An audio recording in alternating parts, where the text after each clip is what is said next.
Hey, this is the Alpine booth. So who are you? Tell me a little bit about who you are and give me Hey, a... Tom. Yeah, I'm Guy Wakutz with Alpine Shredders. I've been here for 18 years, 18 long years, but 18 great years. And so I'm going to show you our Alpine Shred truck. Yeah, let's do that. Yeah, that's wonderful. And so we have a tagline on our trucks, which is simple, solid, reliable.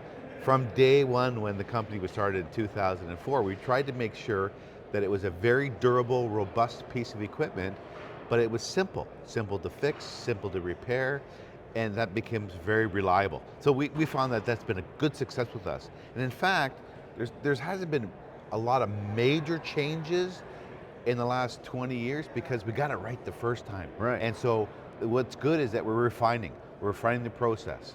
And so typically with most of the trucks that you see now, all the competitors, they're using a Freightliner chassis. Because that's universal, I won't talk about that too much, but it's the right engine, the right transmission that fits with the overall gross vehicle weight rating, how much payload you're going to have, and it does slightly affect the throughput. And so what we have here is our simple design, and the simple design is gravity feed hopper, where from the other side, we'll go over the other side a bit, and then we just dump it in, the paper in, it gravity feeds into the bottom of the shredder shafts that are behind this doghouse here. Yeah. And we spent a lot of time working on the gravity feed, because one of the challenges in this industry is paper, and sometimes it bridges, and it's a challenge for all of us. So Pete, our technical director, who has been in this industry since the mid '80s, one of the pioneers of this industry, he spent about 6 months redesigning the geometry of the hopper, and it works great. So now we have gravity feed, and the laws of physics seem to always win, so the gravity really works well, and we're very successful with that. Now, up here is our electrical control panel, and that's just timers, fuses, relays. And part of the simple is that it's very simple to operate, to maintain, and also to repair. Because it's not if, it's when a truck fails. These things always, they do. They're commercial equipment. They work hard. You want them to work. You want them to wear out. Yeah. But little things. And so when we design it, you can get relays, timers, fuses at your local shop, so you don't have to be stuck with the manufacturer. Oh, okay. And we encourage that. We encourage getting your people involved because it gives you maximum uptime. And we know that the killer in this is that you're down. Because when your turbo goes on your chassis and it's down for 2 weeks, you can't go out to Penske and you can't rent a shred truck. So you can't do that. No, you can't. And so we try to make sure that it is very easy to repair.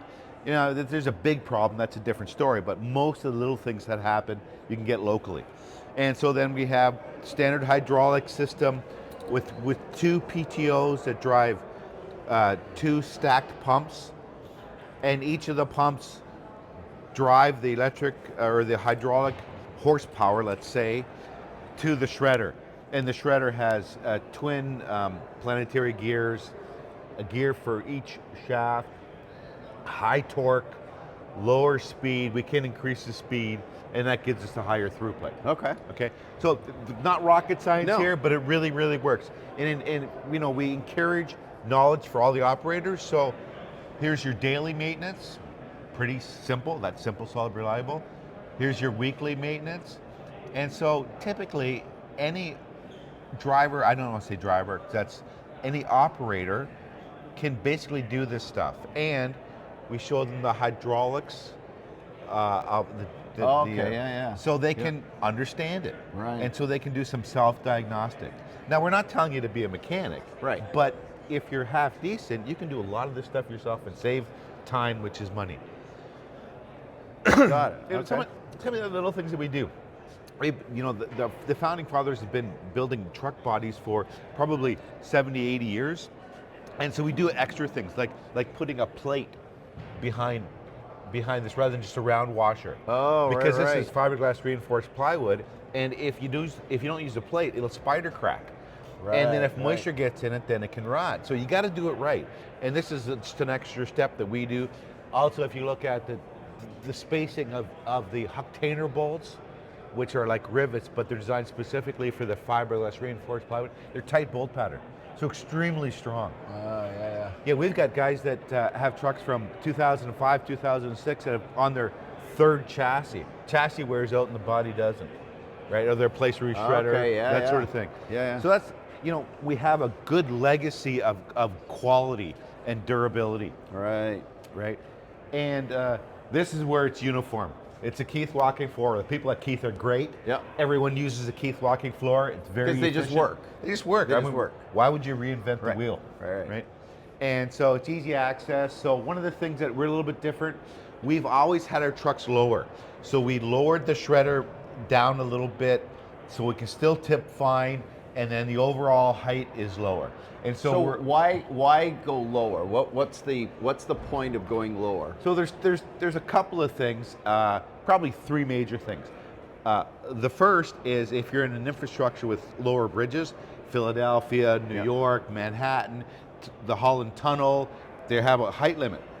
The other trucks can't go through there. Ours can. Okay. If you're in an old infrastructure, once again, those bridges that you see on YouTube where the truck is sandwiched underneath, these are lower. Even our big, how much lower? Like, is it a foot, 12 inches, 14 inches? So this is 11 feet, 11 inches. Okay. The competitors are 12 feet, 6 inches. Okay. Right? And even on our CDL trucks, the VMAX and the 33, they're only 12 feet, 2 inches. So that's the first thing. The second thing is aerodynamics. And I know people are going to shake their head, but you take this much piece that's 8 feet wide and hold it out the window when you're driving 60 miles an hour. There's a lot of wind resistance. So Correct. When we build the body, we have angled front of the front of the body, which helps with aerodynamics, and it's lower, which helps with the fuel.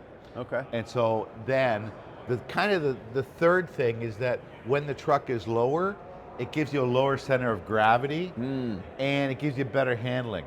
Let's face it, you're still driving a brick here, right? Right, it's a brick. But the lower center of gravity is a better handling truck. And this truck, what's the model of this truck? This is the Stack 26. 26. And how much capacity does this have? A little bit over 8,000 pounds. 8,000? Okay. Yeah. All Yeah. right. Which is kind of the standard. Right. We're limited to if it's 26,000 in non-CDL, which is what everyone wants now, Yep. because they have a harder time getting CDL drivers. You have axle ratings, a certain amount, then you put your body weight, and that's Right. just then what's net. That's left, what right? you got left. Yeah. Yeah. And so Okay. you can see the example of the height. Oh, got it. Okay. Yeah, there's a little measuring tape.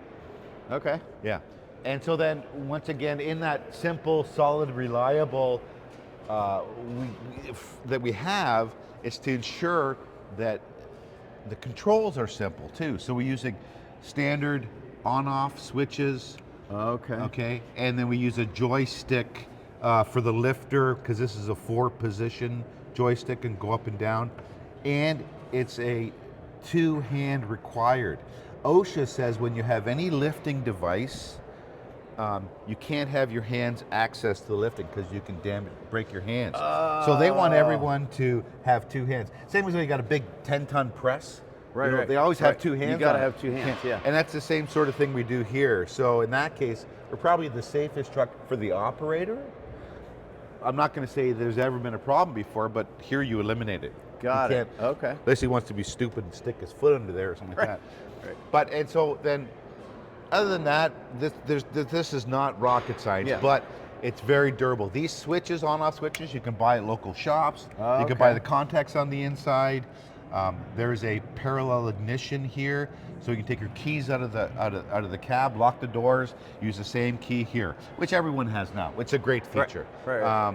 Emergency stop, if something happens, something Yeah. is funky, you hear a smell or something banging, Hit it. you can stop Immediate. it and that sort of thing. So the other Okay. thing too is with the monitor system now, everyone has monitors. Yeah. Ours is waterproof, and ours is heated as well. So in the elements, like for us up in Canada, Well, when you it's Canadian folks. minus 60 degrees or something ridiculous like that, it helps a little bit. Beautiful. Yeah. Beautiful. And so now we're at the lifter part, so the action part. So a couple of things. First of all, we have a one-handle close, and it locks it into position.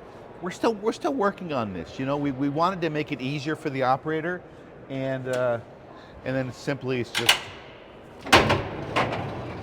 it's just easy. Right. Okay. And once again, the reliable part is it's robust. This is really durable. And the other thing too is that recently, you get operators that bang it out and pull it back and forth. It just happens, right? We've reinforced the new sliders. There's a lot of pressure on these sliders. Oh, So these are extremely heavy duty sliders.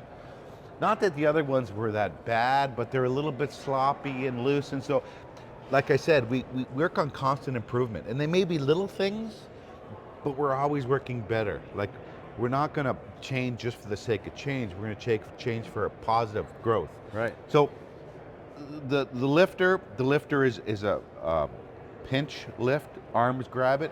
Everyone has them now because they work really well. Yeah. We build them ourselves. We Okay. build the whole body. We do everything ourselves at our location. But it allows us to, we have some changes, we can make some changes. We noticed that us and some of the competitors' equipment were starting to scratch and damage carts. So we just did something simple like put bumpers and bumpers there to protect the carts a little bit. And that's one of the things that we do because we are the smaller guys and we know our customers personally. We'll say, hey, what's good, what's bad? We tried something, do you like it? And we get that feedback. And then because we're small, we can pivot quickly and we can make changes. So that's kind of cool. And we're very proud that we had the ability to do that and be customer centric. The other thing that we have introduced, Tom, and I'm not sure if you can see it, is in between the driver's seat and the passenger seat, there's a OATS system, which is an operator acknowledgement test system. And there's a series of 3 lights there. And what that does is when you stop to shred, you put it in park, a red light goes on, say it's in park. Or if you happen to have a neutral for a larger truck, you have to put it neutral. And then as soon as you hit the air brake, then the other light goes on. And then you can switch it on. If you get a blue light, that means that the curbside is active. So what we're trying to avoid is anyone making a mistake and exiting the cab and starting the system remotely and having anything happen with the cab or run away or that sort of thing. So this is another layer, not really a layer, it's another acknowledgement that you've done things right. Got it. And so we're really strong with safety. Yeah. We're also really strong with training too. And we talked about that, and we're going to be doing something on the sessions today about it. Empowering the operators and the owners to learn and to train. And so we have a full training manual. Primarily, we put this digitally on a USB for all the new trucks. We have online training that's free. And we also encourage anyone that if they need help with training, we'll help them. Yeah. We'll help them to make sure that the drivers are safe, they're effective, they're efficient, that sort of thing. And I think we work hard to focus on that with our customers, and it's worked quite well. So yeah, you can see a little bit of I talked about the aerodynamics before. It's only a 45-degree radius, but if you look at any Ryder or Penske or a rental truck, they all have radius fronts, and you got to ask yourself why. Why? Yeah. Because it saves on fuel and it takes stress off the engine because it's not as hard. It's better aerodynamically. So we follow suit. Once again, we're not rocket science, but we're doing what's best for both the equipment and our customer. That's fabulous. Yeah. Fabulous. And you got your team here. Yeah, we have your team here. And we have Pete, a technical engineer behind. He's the Billy Bob lookalike. Yeah. And Billy Bob Thornton, we call it. And then Derek, our service manager. And then our new addition to our team is Joe Roberto, an industry veteran. Yeah, Joe's been around a long time. He has been a long time, so have I. Long time. Yeah. Yes. Well, very cool. Well, thank you very much, Guy. That was great. Any final words? Anything that's exciting you right now about the industry? Anything that I was going to ask you. Obviously, this whole tariff thing is you're probably getting asked 100 times about it because you're a Canadian company. Yes. So, what's happening with tariffs for you guys? As we know right now, the tariffs don't apply under USMCA. They don't apply to our vehicles. It's a fluid situation, and if there is some tariff, we're going to do our best to relieve the tariff. Okay. Right. We want our customers. This is a long relationship that we build with our customers. Yeah. Right. Yeah. So we don't want to affect it negatively, and we'll work with them. And so right now, it's going to be no different. right? Got it. Even if there's no tariff, we're going to make sure there's no difference. Got it. Right, we'll do what we can.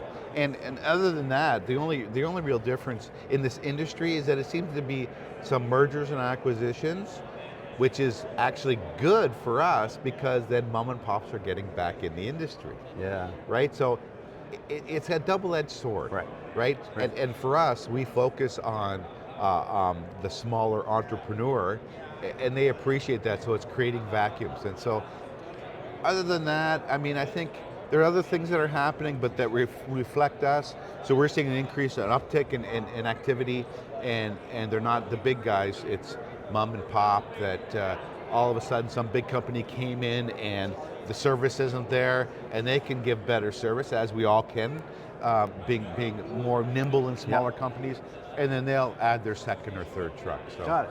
yeah. Very cool. Great. Well, Guy, thank you. Continued success. Great to see you, and really cool view around the truck. And if anybody needs to get you, they can find you online. Absolutely, alpineshredders.com, our 800 number, call my personal number, whatever you need, we're there for you. All right. Thanks, Okay. Guy. Thanks, Appreciate it. Tom. Always appreciate it. Take care.